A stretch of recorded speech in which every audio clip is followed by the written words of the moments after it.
প্রিয় ভিউয়ার্স, আসসালামু আলাইকুম। আশা করি সবাই ভালো আছেন।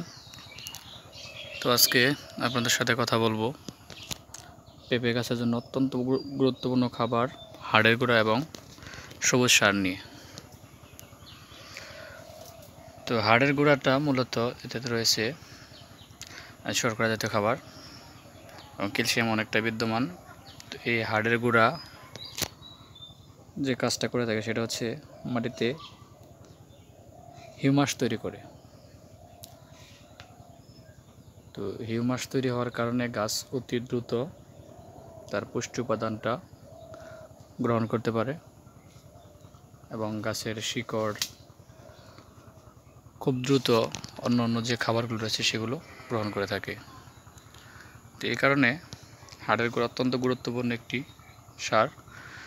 আর সবুজ সারটা হচ্ছে মূলত সবুজ উদ্ভিদ, অর্থাৎ লতা পাতা এগুলো কচি অবস্থায় পচিয়ে যে সারগুলো তৈরি করা হয় এটাই হচ্ছে মূলত সবুজ সার।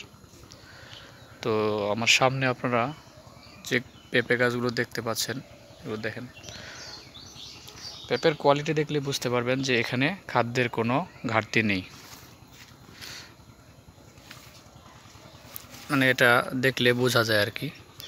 তো এই সবুজ সারটা দিলে যে কাজটা হবে সেটা হচ্ছে গাছ সবসময় সবুজাভ থাকবে এবং কি গাছের পাতাগুলো ফ্যাকাশে হওয়া রোগ থেকে অনেকটাই নিরাপদ থাকবে। হলুদ হওয়া, ফ্যাকাশে হওয়া এই ধরনের রোগগুলো মূলত গাছে আসবে না। সবুজ সার হিসেবে আপনারা ব্যবহার করতে পারেন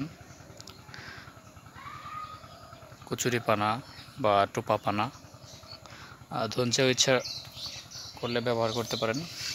এগুলো পচানোর পরে আপনারা গাছের গোড়া থেকে 1 ফুট দূরে দিবেন, তাহলে দেখবেন একদিক দিয়ে যেমন মালচিংয়ের কাজ করবে, অন্যদিকে সেটা একটি গুরুত্বপূর্ণ খাবার হিসেবেও কাজ করবে। তো আমার সামনে দেখেন কিছু গাছে পেঁপে পেকে গেছে, কালারটাও মাশাআল্লাহ অনেক সুন্দর, দেখেন লাল টকটকে আর কি। এটা অনেকটা পাখি খেয়ে ফেলছে আর কি।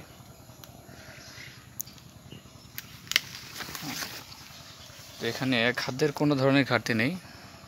তো অলরেডি গাছের গোড়াতেও খাবার দেওয়া হয়েছে, দেখেন এখানে সব ধরনের রাসায়নিক সার দেওয়া আছে।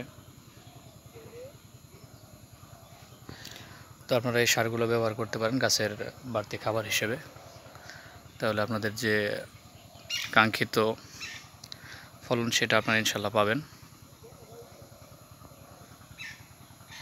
তো এই ছিল মূলত আলোচনা।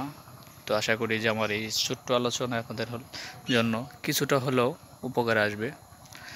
তো সবাই ভালো থাকেন, সুস্থ থাকেন। আজকের মতো বিদায় নিচ্ছি। আল্লাহ হাফেজ।